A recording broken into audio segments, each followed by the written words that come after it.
감사합니다. 날씨가 이번 주에 되게 춥다 그러고 오늘도 엄청 춥네요. 겨울답고 또 그런 계절의 묘미를 우리가 또 느끼고 그렇게 살아가는 것 같습니다.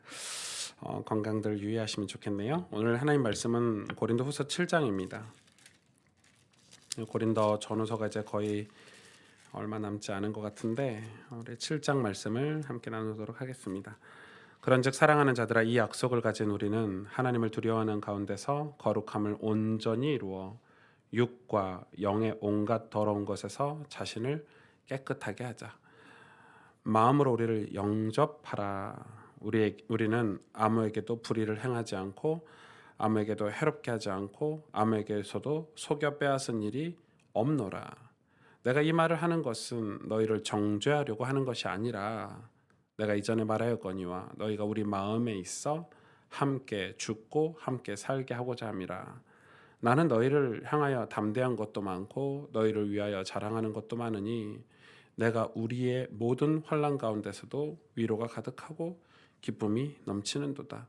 우리가 마게도냐에 이르렀을 때에도 우리 육체가 편하지 못하였고 사방으로 환난을 당하여 밖으로는 다툼이요 안으로는 두려움이었노라.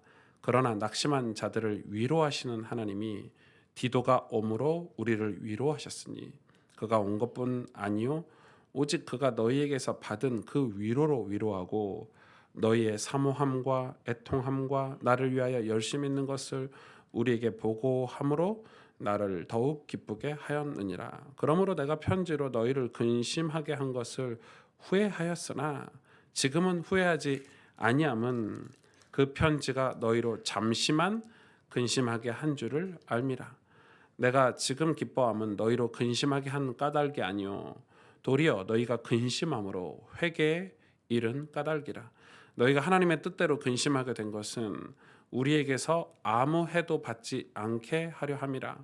하나님의 뜻대로 하는 근심은 후회할 것이 없는 구원에 이르게 하는 회개를 이루는 것이요 세상 근심은 사망을 이루는 것이니라. 보라, 하나님의 뜻대로 하게 된 이 근심이 너희로 얼마나 간절하게 하며 얼마나 변증하게 하며 얼마나 분하게 하며 얼마나 두렵게 하며 얼마나 사모하게 하며 얼마나 열심 있게 하며 얼마나 벌하게 하였는가. 너희가 그 일에 대하여 일체 너희 자신의 깨끗함을 나타내었느니라. 그런즉 내가 너희에게 쓴 것은 그 불의를 행한 자를 위한 것도 아니요 그 불의를 당한 자를 위한 것도 아니요 오직 우리를 위한 너희의 간절함이 하나님 앞에서 너희에게 나타나게 하려 함이로다. 이로 말미암아 우리가 위로를 받았고 우리가 받은 위로 위에 디도의 기쁨으로 우리가 더욱 많이 기뻐함은 그의 마음이 너희 무리로 말미암아 안심함을 얻었음이라. 내가 그에게 너희를 위하여 자랑한 것이 있더라도 부끄럽지 아니하니 우리가 너희에게 이른 말이 다 참된 것 같이 디도 앞에서 우리가 자랑한 것도 참되게 되었도다. 그가 너희 모든 사람들이 두려움과 떨므로 자기를 영접하여 순종한 것을 생각하고 너희를 향하여 그의 심정이 더욱 깊어졌으니 내가 범사에 너희를 신뢰하게 된 것을 기뻐하노라. 아멘. 아멘. 오늘 말씀은 엄청 역사 같은 거죠. 이제 바울과 디도가 만남으로 인한 그런 이 하나님께서 우리에게 주시는 말씀들, 교훈들 그런 걸 우리가 좀 찾아봐야 될 것 같습니다. 우리가 받은 위로라는 제목으로 우리 11월 마지막 주 말씀을 나누려고 합니다. 오늘 본문 1절에 이렇게 시작을 하죠. 뭐라고 권면을 합니까? 온전히 거룩함에 온전히 이루어 육과 영의 온갖 더러운 것에서 자신을 깨끗하게 하자 이렇게 얘기하고 있어요. 1절에. 그러니까 지금 사도 바울이 우리의 영혼만 깨끗하라고 얘기하는 게 아니라 육과 영의 온갖 더러운 것에서 자신을 깨끗하게 하자. 이거는 하나님께서 우리 예수님을 믿은 구원받은 하나님 자녀에게 끊임없이 요청을 반복하는 장면 중에 하나거든요. 그게 뭐냐면 거룩한 삶으로 자꾸 우리를 요청을 하고 있는 거예요. 초대를 하고 계시는 거예요. 거룩한 삶으로 우리를 초대하시는 거예요. 그 말은 무슨 말이냐면 하나님이 그 거룩한 삶 안에 참 많은 걸 두셨다는 거예요. 많은 축복을 주셨다는 거예요.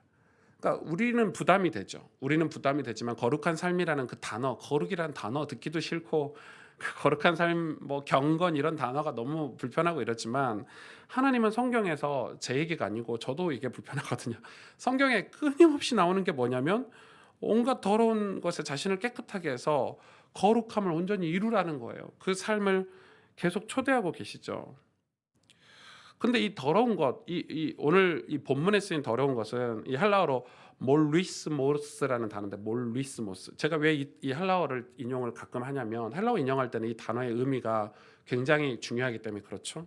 이 몰리스모스라는 이 더러운 것은 종교적 의미의 더러움을 뜻하는 거예요. 그냥 우리가 생각하는 뭐 시궁창에 더럽다, 뭐 화장실이 더럽다 이런 더러운 단어가 아니고 종교적 의미의 더러움을 뜻해요. 그러니까 우상 숭배와 같은 이교도 신을 섬기는 그 하나의 그 사건, 우상 숭배하는 하나의 그 사건으로 우리 몸과 영혼이 더러워질 수 있다, 영향을 받을 수 있다라는 의미의 단어인 거예요. 그러니까 우리는 우리가 주일날 예배를 드림으로써 우리 일주일 동안의 삶에 하나님의 보호하심, 인도하심의 영향이 있잖아요. 그런 것처럼 우리가 우상을 섬기는 그 찰나의 순간이 우리 몸과 영혼에 영향을 받을 수 있다라는 그런 의미가 있는 거예요. 그래서 사도 바울이 이 이교도 제사에 대해서 굉장히 많이 이 고린도 교회 이 권면을 많이 하죠. 그 말은 고린도 교회 성도들이 엄청난 헌신으로 인해서 세워진 교회예요. 조금 이따 말씀을 나누겠지만, 사도행전 말씀을 나누겠지만, 그런 교회임에도 불구하고 그들이 버리지 못한 것 중에 하나가 이교도 제사였어요. 그러니까 우상 숭배였죠. 그러니까 그 말은 신앙의 대상을 온전히 하나님으로 아직 결정하지 않았다는 거예요. 그러니까 교회를 다녔지만, 고린도 교회 성도였지만, 그리고 고린도 교회 안에서 뭐 분파도 이루고 파벌 싸움도 하고 정치적인 관여도 하고 다 했지만 그들의 삶에 이교도 제사가 있었다는 말은 온전히 하나님을 예배의 대상으로, 신앙의 대상으로 여기지 아직 않았다는 거예요. 그래서 사도 바울이 지금 이 더러운 것에서 너희 몸과 마음을 깨끗하게 하라, 이 말은, 이 몰리스모스라는 이 단어는 그 이교도 제사에서 좀 벗어났으면 좋겠다, 이런 의미가 있는 거예요. 그래서 여러분, 이렇게 하는 데는 이 이유가 있는 거예요. 그냥 깨끗하게 살아 이 말이 아니잖아요. 우리가 영적인 영향을 받기 때문에, 우리 육신과 영혼은 영향을 받는 연약한 우리 인간이기 때문에 그냥 너희가 거룩하게 살아, 깨끗하게 살아, 이 메시지가 결코 아니에요. 하나님 우리의 삶을, 열매 맺는 삶을 하나님 축복하신 삶으로 이끌어 가고 계시는데, 우리가 이교도 제사를 끊임없이 우리 삶 속에서 드리고 있다면 우리가 몸과 마음에 그 영향을 받고 있기 때문에 그 거룩한 삶으로 갈 수 없기 때문에 없겠죠. 그래서 그냥 너희가 좀 깨끗하게 살아야지, 하나님의 백성이니까, 교회 다니니까, 너는 뭐 장로, 권사, 목사니까 좀 깨끗하게 살아야 되는 거 아니야 라고 얘기하는 게 아니에요. 그 증거가 2절에 있죠. 2절에 뭐라고 기록합니까? 마음으로 우리를 영접하라, 이렇게 얘기하고 있어요. 마음으로 우리를 영접하라. 종교적 의미의 성결은 하나님을 두려워하고 또 온전히 섬기는 것에 있는데, 그걸 성결이라고 그래요. 여러분, 자꾸 우리가 종교적인 제가 단어를 붙이는 게, 이게 우리가 헷갈려서 그래요. 성결하고 거룩하고 깨끗함을 우리가 이 세상의 도덕법을 가지고 자꾸 그런 얘기를 하는 거예요. 뭐 신호를 잘 지켰다, 뭐 이런 걸로. 그런데 그런 게 아니에요. 하나님 앞에서 훨씬 그걸 초월하는 의미죠. 세상 법을 초월하는 의미예요. 하나님 앞에서 우리가 하나님을 온전히 두렵고 떨림으로 섬기는 그런 이 성결을 말하는데, 그런데 지금 이 바울이 우리를 영접하라, 이 우리라는 말은 바울 일행을 뜻하겠죠. 그러나 성경 전체에서 보면 하나님 말씀을, 주의 복음을, 십자가의 복음을 전해주고자 하는 모든 선지자, 제사장 혹은 교회 목회자를 다 포함하는 거겠죠. 그리고 평신도를 포함하는 거겠죠. 다시 말해서 지금 이 고린도 교회 성도들은 이교도 제사의 영향을 받고 있기 때문에 하나님 말씀을 온전히 영접하지 못하는 거예요. 받아들이지 못하는 것, 마음에. 그걸 지금 사도 바울이 얘기를 하는 거예요. 그래서 너희들이 거기서 벗어나서 육과 영의 온갖 더러운 것, 자신을 깨끗하게 하자는 말은, 너희가 이 말씀을 좀 받아들였으면 좋겠어. 하나님 너희 마음을 두드리고 있는데, 요한계시록 말씀에 너희가 하나님의 음성을 듣고 좀 하나님을 영접했으면 좋겠어. 하나님 말씀을, 주의 복음을 받아들였으면 좋겠어. 우리를 받아들였으면 좋겠어. 이런 의미로 지금 사도 바울은 얘기하는 거예요. 예수 그리스도의 복음으로 마음에 있어서, 그래서 뭐라고 얘기하냐면 2절 하반절에 2절 하반절에 보니까 우리는 아무에게도 불의를 행하지 않고 아무에게도 해롭지 않고 아무에게도 속여 빼앗은 일이 없노라. 지금 바울이 우리가 너희에게 전한 복음에 대해서 증명하고 있는 거야. 우리가 그 복음을 살아냈지 않냐. 내가 너희에게 전한 이 복음을 나는 진실하게 너희에게 전하고 싶다 이 말이죠. 그러면서 3절에 내가 이 말을 하는 것은 너희를 정죄하려고 하는 것이 아니라. 여러분 우리가 복음을 전하고 하나님 말씀 율법의 말씀을 전할 때 성도들을 정죄하려고 전하는 게 아니잖아요. 우리의 연약함을 다 아는데요. 그런데 뭐라고 이야기합니까? 내가 이전에 말하였거니와 너희가 우리 마음에 있어 함께 죽고 함께 살게 하고자 함이라. 바울의 신앙은 죽고 사는 신앙이죠. 예수로 죽고 예수로 사는 신앙이에요. 그리스도의 죽으심과 부활하심을 늘 마음속에 간직하고 있는 이 신앙이기 때문에 그래서 이 거룩한 삶으로 초대가 너희를 정죄하려고 하는 게 아니라 너희 마음에 우리의 신앙, 우리가 가지고 있는 예수 그리스도의 신앙을 너희 마음에도 가지고 함께 죽고 함께 살고자 함이라. 이게 뭐예요? 예수 그리스도의 복음으로 마음에 있어 함께 죽고 함께 살고자 하는 것이 교회, 신앙 공동체 핵심적 사명이잖아요. 주님이 그렇게 말씀하셨어요. 요한복음에도 내가 너희 안에, 너희가 내 안에, 너희가 내게 붙어 있으면 이게 교회의 본질적인 사명이에요. 여러분 교회라는 곳은 이 사명이 본질이 되는 곳이에요. 이게 핵심적인 신앙 공동체의 사명이에요. 바울은 아는 거예요. 내가 너에게 전해준 이 복음, 이 예수 그리스도의 십자가의 죽으심과 부활하심이 너희 마음에 영접, 너희가 받아들여서 우리가 지금 이 살고 있는 이 신앙생활 같이 하기를 원한다. 지금 이야기를 어렵게 하고 있지만 하고 있는 거예요. 앞으로 우리 교회가 가스펠 교회가 부단하게 회복해야 가고 가야 될 그런 길이기도 하고 사명이기도 하죠. 이걸 두고 사도 바울은 서로 돕고 섬기라고 얘기하고 있는 거예요. 양육하고 섬기고 발을 씻어주고 이 모든 예수님의 가르치심이 이것 때문인 거예요. 얼마나 애써야 할지 모를 만큼 가난한 이웃을 돕고 병든 자를 섬기고 그들을 우리 마음에 영접하는 일들이 있어야 된다는 거예요. 지금 사도 바울은 이 고린도 교회 성도들 마음에 영접해서 있었죠. 마음에 담았다는 말이거든요. 그래서 고린도 교회 성도들을 포기하지 않았잖아요. 여러분 이런 일이 쉽습니까? 현실적으로 어려워요. 우리 마음에 다른 게 채워져 있으면 이교도 제사를 드리고 있으면 오늘 본문에는 우리가 혹시 다른 쪽에 신앙의 대상을 가지고 있으면 그런 사역들은 하찮은 사역이 되고 우리가 성도들 우리가 이웃들에게 이 복음을 전하고 그들의 마음에 예수 그리스도의 죽으심과 부활하심을 같이 나눌 수 있는 은혜를 나눌 수 있는 관계가 되는 사역들은 나와 상관없는 사역이 돼버리는 거예요. 그래서 교회가 귀하지 않은 거예요. 그런 사람들에게는.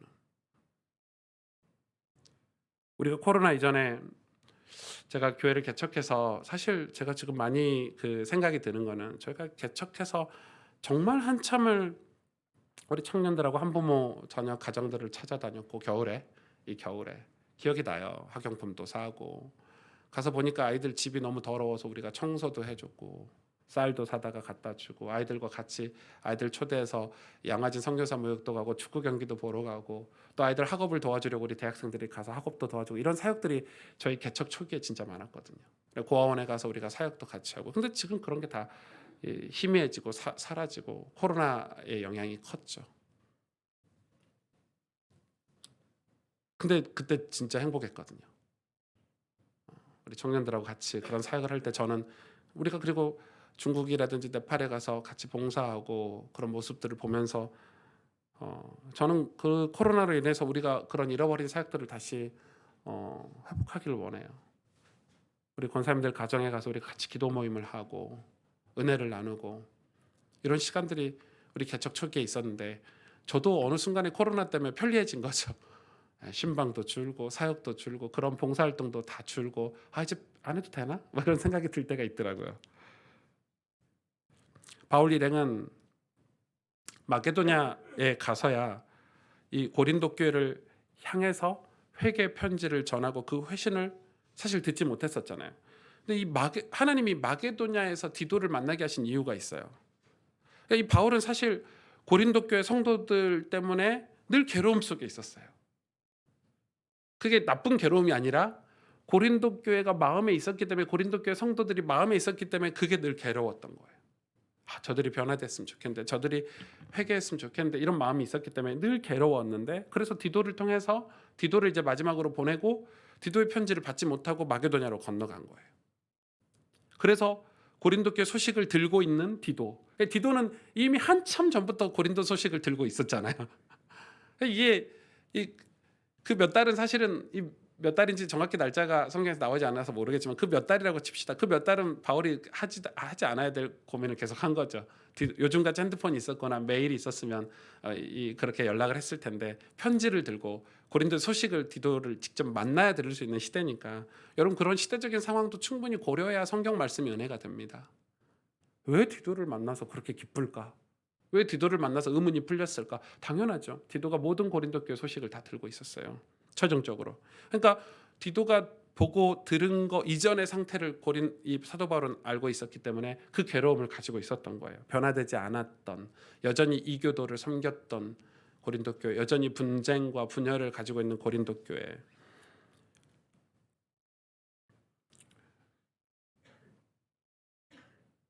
그리고 드디어 디도를 만나서 고린도 교회 성도들이 회개했다는 소식을 듣습니다. 5절에 보면 이렇게 기록하고 있어요. 우리가 마게도냐에 이르렀을 때 우리 육체가 편하지 못하였고 사방으로 환난을 당하고 밖으로는 다툼이요 안으로는 두려움이었노라. 육체가 편하지 못하고 사방으로 환난을 당했대요. 밖으로는 다툼이 있었어요. 수많은 이교도들과 이념과 사상과 싸웠어요. 사도 바울은. 안으로는 두려움이 있었어요. 목회에 대한 두려움, 성도들에 대한 두려움, 우리가 하나님께 대한 신앙에 대한 두려움들.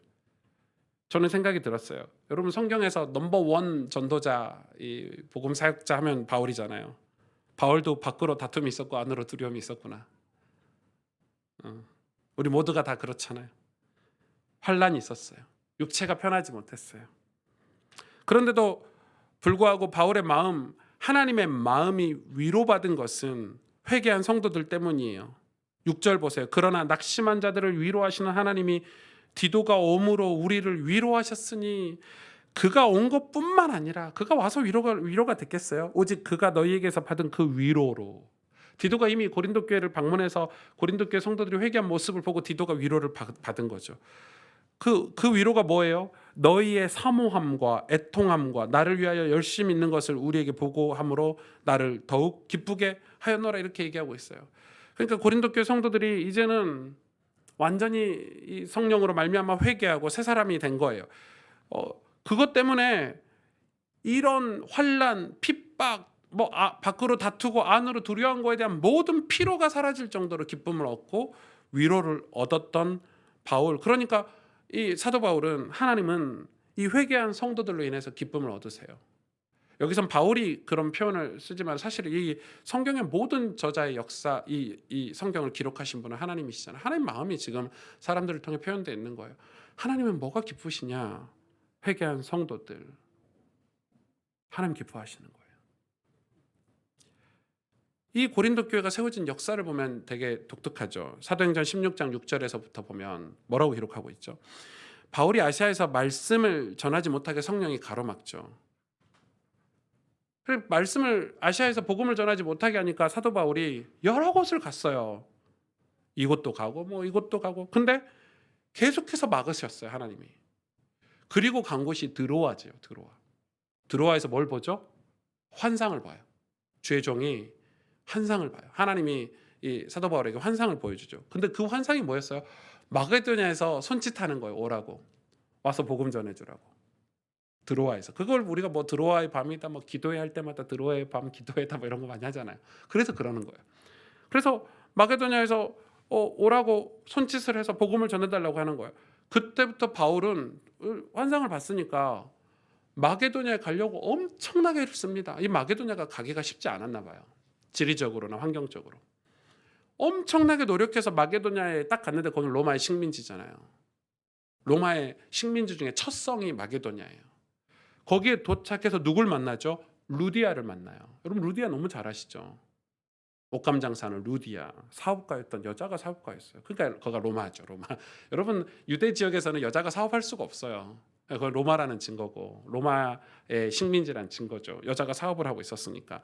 그 루디아라는 여자를 만났는데 그 여자에게 복음을 전했더니 그 온 가족이 세례를 받고 이 사도 바울이 거기에 머물면서 뭐가 세워지죠? 말씀을 매일같이 말씀을 듣고 양육받아서 교회가 세워지는 거예요. 여러분, 교회가 세워지는 건 시스템과 행정이 아니에요. 말씀을 듣고 말씀을 전하고, 그래서 온 가족이 세례를 받아서 교회가 초대는 교회가 그렇게 세워졌어요. 그런데 사도행전 18장으로 넘어가면, 그래서 바울이 어디로 가냐면 이 고린도 지역이라는 곳을 가요. 이 마게도냐를 거쳐서. 여러분, 제가 이 마게도냐를 얘기하는 이유가 있어요. 이 고린도 지역에서 가서 누굴 만나죠? 아굴라를 만나요. 여러분, 고린도에서 아굴라를 만났어요. 아굴라 아시죠? 바울이 고린도 도착하자마자 이 아굴라를 만나서 뭘 하죠?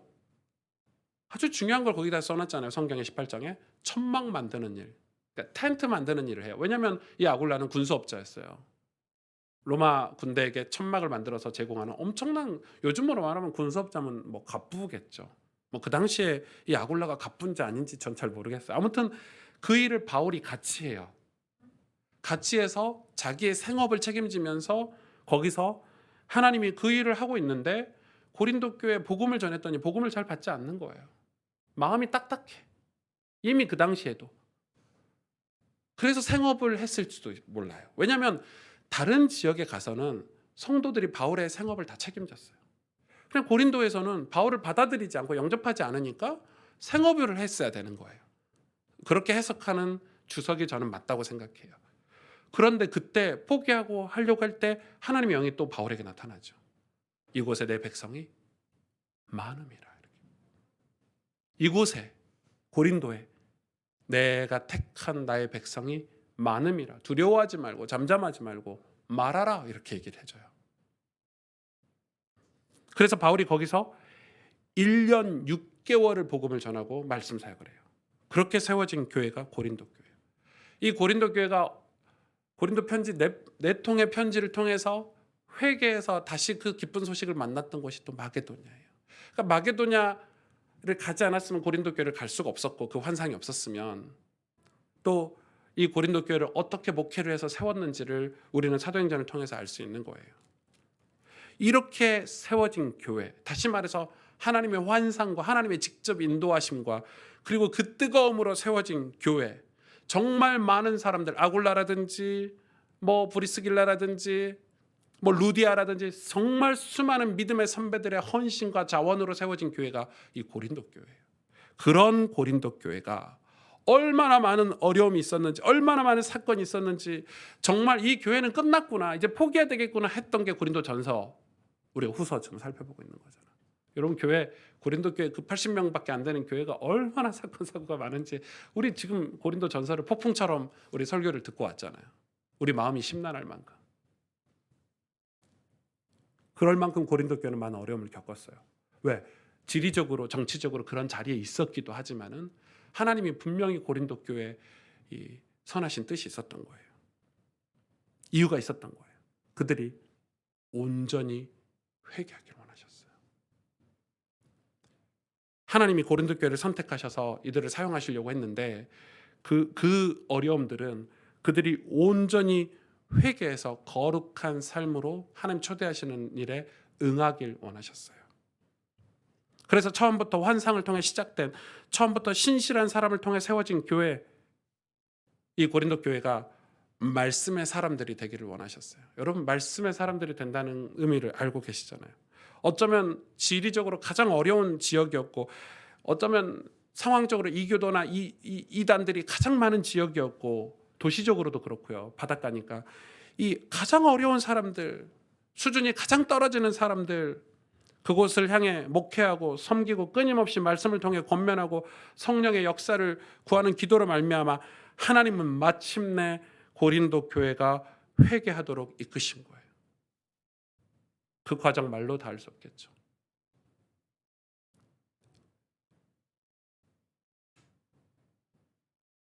고린도 교회 회개 소식은 바울 일행에게 너무 큰 위로가 됐어요. 그래서 바울은 9절에 이렇게 얘기하고 있어요. 너희를 위해 한 근심은 세상 근심과 다르다. 바울이 약간 그 회개 소식을 듣고 그러잖아요. 내가 이전에 썼던 편지가 좀 민망하다 이런 얘기를 하잖아요. 너무 너희들을 충고하고 권면해서 민망하다. 근데 이야기하는 거예요. 그 근심이 9절에 보세요. 내가 지금 기뻐하면 너희로 근심하게 한 까닭이 아니요 도리어 너희가 근심함으로 회개하며 이른 까닭이라. 너희가 하나님의 뜻대로 근심하게 된 것은 우리에게서 아무 해도 받지 않게 하려 함이라. 10절에 하나님의 뜻대로 하는 근심은 후회할 것이 없는 구원에 이르게 하는 회개를 이루는 것이요 세상 근심은 사망을 이루는 것이라. 지금 바울이 이 고린도 교회 편지를 쓰면서 계속 고린도 성도들에게 근심하게 했죠. 무슨 근심이었어요? 이 교도 제사 안 드려야 되는데, 편지 올 때마다 싫은 거예요. 경건하게 살아야 되는데, 거룩하게 살아야 되는데, 예수님 믿어야 되는데, 성경 읽어야 되는데, 기도해야 되는데, 우리가 서로 사랑하라는데. 지금 이 고린도 서신서 4개의 서신서가 다 우리에게 근심이 된 거예요. 저는 우리 성도들이 근심하기를 원해요. 설교에 고민하고, 여러분 믿음을 고민하고, 신앙을 고민하고, 우리 삶을 고민하는 게 어찌 하나님 뜻대로 하는 근심이 아니겠습니까? 그 근심은 구원에 이르는 회개에 이른다고 얘기하는 거예요. 그러니까 이 근심으로 인해서 회개에 드디어 이르렀잖아요. 여러분, 우리는 어떤 근심을 하고 있습니까? 세상 근심하고 있습니까? 세상 근심은 사망을 이루는 거래요. 무슨 근심을 하라고 합니까? 우리가 하나님의 부르심에 합당하게 살고 있나? 우리가 하나님의 교회를 세우기 위해서 성령의 역사를 소망하고 있나? 내 영혼이 주님을 찾고 의지하고 있나? 내가 하나님 나라를 위해서 온전히 살고 있나? 이런 근심들은 구원에 이르는 회개에 이르게 된다는 거예요. 하나님 그런 자들을 포기하지 않으시겠다는 말이기도 하죠. 이런 근심에는 그래서 반드시 뭐가 있냐? 하나님의 위로가 있어요. 그 위로가 무엇입니까? 디도를 통해 전해들은 고린도 교회의 회개 소식입니다. 여러분 가족들이 회개하고 예수님을 믿고 그것처럼 우리에게 위로가 되는 일이 어디 있습니까? 우리 이웃이, 우리의 선교지가, 우리가 네팔에 투자를 하고 돈으로, 세상 얘기로 하면 투자하는 거잖아요. 그래서 뭐 거기에 학교가 세워지고 뭐 가스펠 교회 이름으로 교회가 세워지고 그런 게 기쁜가요? 저는 기쁘지 않습니다. 어제 이 사진이 이렇게 왔더라고요. 이 바르디아에서 사진이 왔는데 뭐 말이 안 통해요. 바르디아 전사님하고 사진만 와요. 사진만 오는데 사진 한번 띄워주시겠어요? 그 사진에 보니까 이 원래 있던 장소하고 좀 다르죠. 물난리 겪고 원래 건물 주인이 나가라고 한 거예요. 얼마나 낙심이 되겠어요. 근데 제가 볼 때는 그냥 벽돌만 있는 건물인데도 집주인이 따로 있었던 모양이에요. 거기 수리한다고 나가라고 한 거예요. 그래서 한동안 저희 보고 장소 구하게 해달라고 기도하라고 하더니 새로운 장소를 구했는데 애들이 그때보다 더 온 거예요. 저는 우와, 우리 교회보다 더 크네 이 생각밖에 안 들더라고요. 우리 주일학교보다 더 많이 모이네. 그래서 아이들을 이 언어도 공부도 가르치고 여기서 주일날 예배도 드리는데 말씀을 가르치는데 그냥 이게 기쁜 거예요. 그냥 이 소식으로 그냥 기쁜 거예요. 저게 무슨 행정 시스템, 물론 그런 게 갖춰지면 좋고 우리가 그런 선진국에 어떤 도움을 주려고 이 NGO를 하는 거지만은, 우리의 것을 나누려고 하는 거지만은, 아이들이 예수님을 믿고 새 삶을 살고 소망을 가지고 살 수 있다는 거는 그것만으로도 우리의 기쁨 아닌가요? 여기에 우리의 이름이 왜 드러나야 되고 여기에 무슨 우리의 어떤 뭐가 드러나야 될 이유가 없잖아요. 그래서 우리는 앞으로 그런 구원의 소식, 그런 회개, 구원에 이르는 회개에 대한 소식을 듣기 위해서, 그런 위로를 받기 위해서 우리는 헌신을 해야 돼요. 왜 헌신해야 되냐? 그게 우리의 방향이고 이 신앙 공동체 교회의 목적이고 방향이에요. 그게 우리 안에 일어나야 될 일이고 사실은 우리의 근심거리이고. 그래서 우리는 무엇을 위해서 신앙생활을 해야 될까 이런 고민이 들겠죠. 우리는 뭘 해야 될까? 바울이 진짜 얘기하는 게 11절에 보니까 보라 하나님의 뜻대로 하게 된 이 근심이 너희로 얼마나 간절하게 하며 얼마나 변증하게 하며 얼마나 분하게 하며 얼마나 두렵게 하며 얼마나 사모하게 하며 얼마나 열심 있게 하며 얼마나 벌하게 하였는가. 너희가 그 일에 대하여 일체 너희 자신의 깨끗함을 나타내었느니라. 우리가 거룩하려고 깨끗하려고 육과 영이 깨끗하려고 우리가 애쓰는 삶은 반드시 드러난다는 거예요. 근심했기 때문에. 그러면서 뭐라고 얘기합니까? 12절에 그런즉 내가 너희에게 쓴 것은 그 불의를 행한 자를 위한 것도 아니요 그 불의를 당한 자를 위한 것도 아니요. 엄청나게 중요한 거죠. 이건 진짜 엄청나게 중요한 우리 신학적으로 우리 교회가 앞으로 붙잡고 가야 될 어떤 교리 중에 하나가 될 거예요. 불의를 당하고 불의를 행한 자를 위해서 교회가 헌신하고 희생하고 근심해야 되지 않아요. 이건 매우 중요하죠. 여러분 시편에도 보면 오늘 아침에도 나눴지만 다윗에게 하나님이 그런 말씀하시죠. 심판의 말씀을 하시면서 악인들은 반드시 심판하신대요. 그걸 위해서 살지 말라는 거예요. 뭘 위해서 살라는 거예요? 다윗에게 얘기하는 거예요. 하나님 앞에 나오고 은혜를 사모하는 자들을 위해서 헌신하고 희생하라는 거예요. 엄청 중요하죠. 우리는 무엇을 위해서 신앙생활을 해야 될까? 영혼 구원이 우리 신앙생활의 가장 아름다운 목적이 되어야 합니다. 사실 그 목적을 잃어버리면 방향도 길도 잃어버리게 돼 있어요. 타락하거나 변질되거나 우리의 삶이 교만하거나 오만하거나 낙심하는 경우는 그 본질적인 목적을 잃어버려서 그렇겠죠.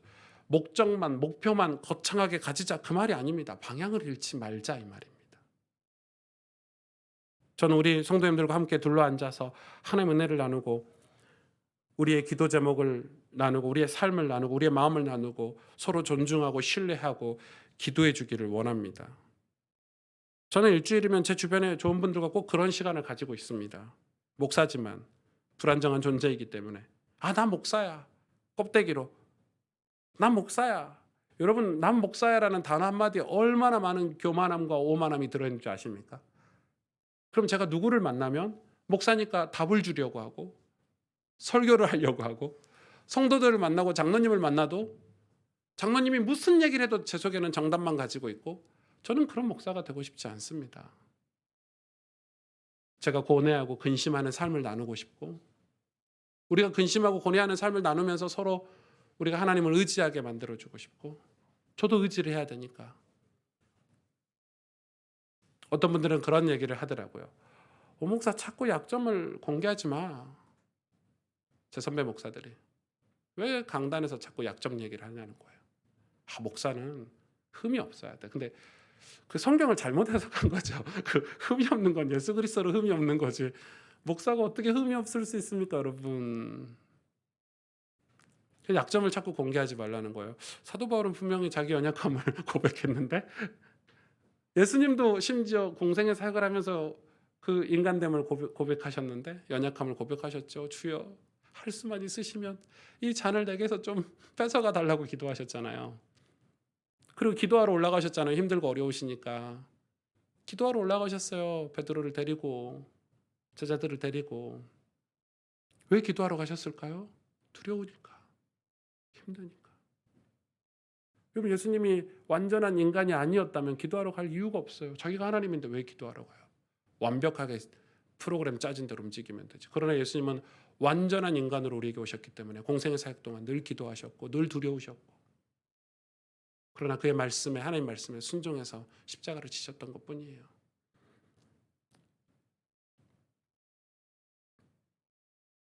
우리는 위로를 받아야 돼요. 우리가 둘러앉아서 또 흩어지면 우리의 삶에서 하나님의 백성으로 삶을 살아내야 되는 게 교회잖아요. 우리 모두는 연약하지만 그래도 신앙생활 한다는 것 자체가 그 자체가 주님을 따르겠다고 고백하는 삶이기 때문에 그게 안 되면 이 길을 갈 수가 없죠. 사람이라 저와 여러분은 위로가 필요합니다. 물론 하나님께서 우리가 말씀으로 기도할 때 우리가 기쁨을 주시고 위로를 주시고 성령의 충만함을 주실 때 그 위로를 말로 다 할 수 없죠. 그래서 우리가 늘 하나님과 우리와의 관계를 이 요즘 시대 설교의 키포인트가 하나님과의 관계거든요. 이게 유행이에요, 유행. 하도 그게 없으니까 그걸 강조해요. 그러나 우리가 그걸 강조하다 보면 뭘 놓치죠? 우리가 사람이라는 거, 사람 공동체라는 걸 많이 놓칠 때가 있어요.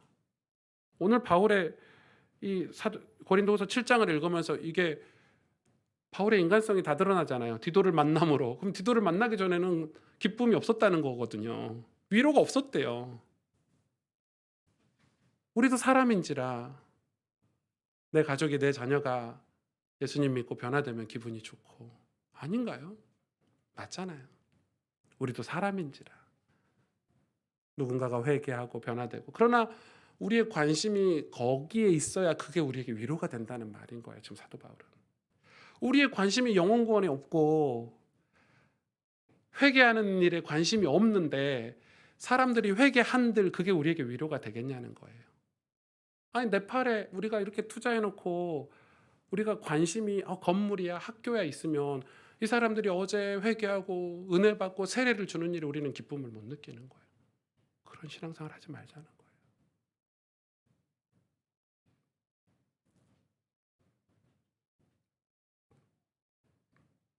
저는 이 고린도 교회를 보면서 어떻게 하면 이런 일들이 우리 교회도 일어날 수 있을까? 처음에는 우리가 코로나도 있고 뭐 상황도 어렵고 우리 뭐 젊은 분들은 다 아이들 키우느라고 시간 내기도 어렵고 쉽지 않은데 그럼 못하는 것인가? 아니요. 고린도 교회도 했잖아요. 그 정도로 고린도 교회는 이 인간적인 모습을 봤을 때 형편없는 교회였거든요. 형편없는 교회였어요. 뭐 루디아든 뭐 수많은 믿음의 사람들이 협력해서 교회를 세웠지만 심지어 하나님이 이 고린도 교회 때문에 바울에게 환상을 2번이나 보여준 게 사도행전에 2차례나 들어가 있지만 이 고린도 교회는 그 이후의 행보는 실망스러웠어요. 그러나 그런 고린도 교회가 그런 교회를 고린도 교회를 하나님이 이렇게 세우셨단 말이에요. 그러면 우리 가스펠교회도 가능성이 있겠구나.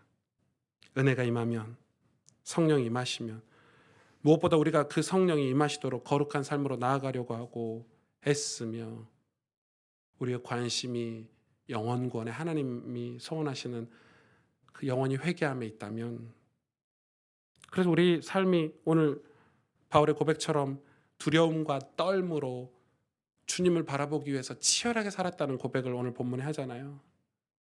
그 치열한 고백 때문에 이 기쁨이 더 큰 거예요. 이해되시죠? 내가 왜 타협하지 않고 고난을 견디며 안과 밖으로 싸워서 이 십자가의 복음을 지켰냐? 고린도 교회가 회개하고 돌아오는 거가 그렇기 때문에 더 기쁨이 크다는 거예요. 저는 이 말이 무슨 말인지 진짜 조금은 이해가 되거든요.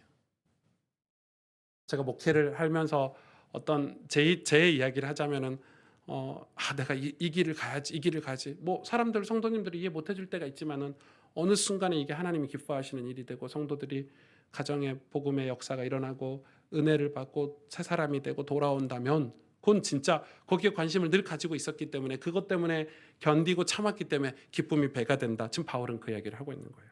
하나님이 그 말씀을 지금 우리에게 하고 계시는 거예요. 15절 16절에 보니까 그가 너희 모든 사람들이 두려움과 떨므로 자기를 영접하여 순종한 것을 생각하고 너희를 향하여 그의 심정이 더욱 깊어졌으니 이렇게 말하고 있죠. 16절에 내가 범사에 너희를 신뢰하게 된 것을 기뻐하노라. 기뻐하노라. 늘 신뢰했었는데 이제는 그 신뢰하게 된 것으로 인해서 디도의 소식을 듣고 기뻐했다. 지금 그 말이죠.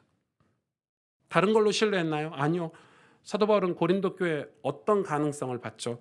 하나님이 세운 교회이기 때문에 고린도 교회 성도들이 회개할 거라는 가능성을 본 거예요. 고린도 교회 성도들이 언젠가는 회개할 거다. 언젠가 저들의 영혼이 구원받게 될 거다. 언젠가 저들이 이 교도에게 제사 지르는 걸 다 버리고 하나님만을 섬기는 그 자리로 나오게 될 거라는 그런 이 기대를 가지고 바울은 근심을 했던 거예요. 그래서 그 일이 실제로 벌어지니까 너무 좋은 거죠. 위로가 된 거죠. 위로. 그동안 했던 고생들이 다 위로가 된 거예요. 우리가 한 영혼을 위해서 기도할 때가 있잖아요. 남편을 위해서 기도하고 아내를 위해서 기도하고 내 자녀, 믿지 않는 자녀, 부모, 형제를 위해서 기도할 때 얼마나 힘들어요. 포기하고 싶고. 에이, 내 정도 기도했으면 대체 하고 대다수가 많이 포기하는데 그러지 마세요. 그들이 주 앞에 돌아왔을 때 그 기쁨 위로는 말로 다 할 수 없어요. 하나님께 그 일이 가장 중요하다면 저와 여러분에게도 우리에게도 가장 중요한 일이 아닐까요? 하나님께서 우리 교회 모든 성도들에게 이런 위로가 있기를 축복합니다. 그냥 위로가 아니라 모든 과정을 통해 결국 온전한 신앙으로 온전한 교회로 세워지는 위로, 영원히 구원함에 이르는 회개로 주 앞에 온전히 우리 삶이 세워지는 그런 위로가 우리 모두에게 있기를 주의 이름으로 축복합니다. 기도하겠습니다.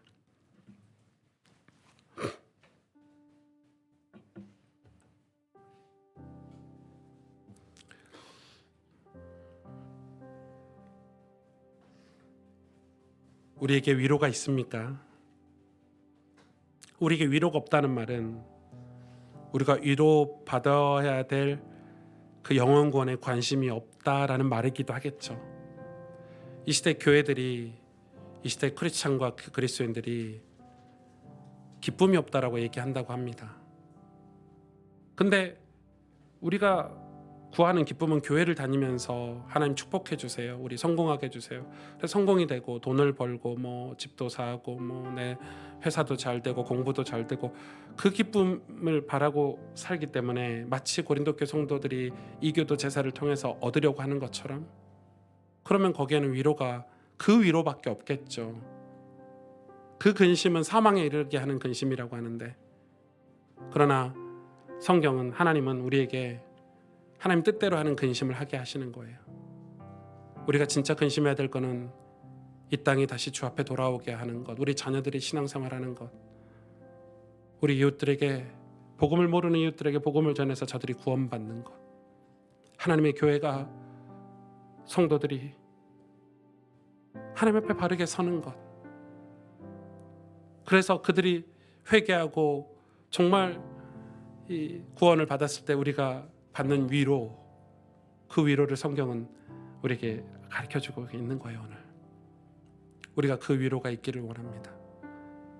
그 위로가 우리 모든 성도들에게 평생 받고 싶은 위로가 되기를 원합니다.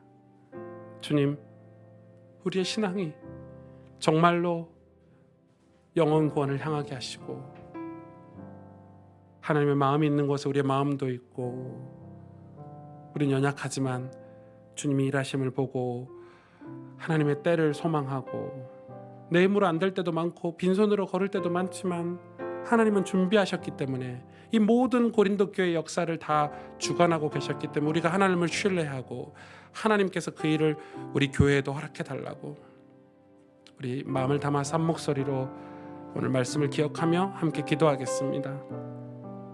하나님 아버지, 감사합니다. 은혜를 주시길 원합니다. 성령으로 역사해 주시고 함께 해 주시길 원합니다. 하나님, 우리가 무엇을 근심하고 있습니까? 무엇을 걱정하고 있습니까? 주님, 무엇을